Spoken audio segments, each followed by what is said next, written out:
4 people assist a person in a single wheelchair up a narrow rocky bush pathway. On screen text, parks made accessible for all. This is absolutely it. A man reads from an information sign. Everyone is welcome to visit these areas and enjoy a range of activities such as swimming, surfing, boating, snorkelling. I'll go surfing. Scuba diving. Wanda Edgerton, walking group participant, Blind Sports Victoria. I'm a blind person. I was born blind, so I was born 3 months early and the oxygen affected my eyes. I've done water skiing, snow skiing, bushwalking, camping, hiking. Photos of people in wheelchairs in various park locations, such as atop a hill, knee-height in crystal clear water, beside a sandy river and inside a cave. John Kenwright, Access and Inclusion Coordinator, Parks Victoria. People with disabilities are often disadvantaged in accessing parks because due to disability they just can't go to parts of the park that many of us take for granted. Kay Speed, walking group participant, Blind Sports Victoria. This opportunity to come to Wilson Promontory is just something that I haven't done. I haven't done anything like this since I found out I was legally blind 17 years ago.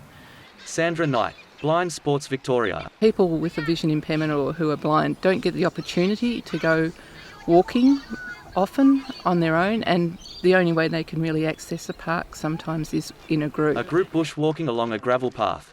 Guides are really good. They've had training. Wanda. And they walk beside us and then they tell us when to go up, down, when there's different surfaces on the ground. We get to feel things on our travels as we're walking. Richard Chua, walking group participant. Some places is so quiet and really serene. The birds, the sounds of the stream, close to nature.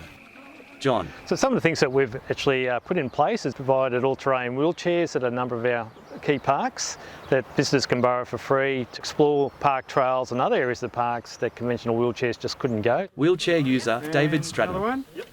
Trail rider advocate. There's beautiful manicured trails for people in wheelchairs and you could go out on those trails. But they are so crowded that you would never come across a lizard. With the trail rider you're in wild, isolated places and suddenly there's much more. The flowers, the animals and things like that. So there's a psychological and mental boost to that. John. Just suss out how safe it is there, Katie. If we went down to it, we've had so much positive feedback saying that that experience that they've just had in that park, in that all-terrain wheelchair, or that experience on that bushwalk has really given them such a lift that's gone for many days, lasted for many days for that person.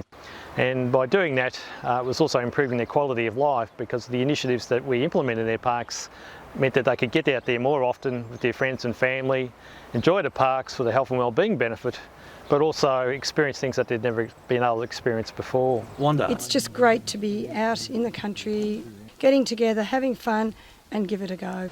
Sighted guides assist people along a sandy walkway, wading across a shallow river. It is really incredibly exciting to think that we are giving these surroundings to people who've otherwise had to let them go. Parks Victoria, Healthy Parks, Healthy People. Victoria State Government. Authorised by Parks Victoria. Level 10, 535 Burke Street, Melbourne.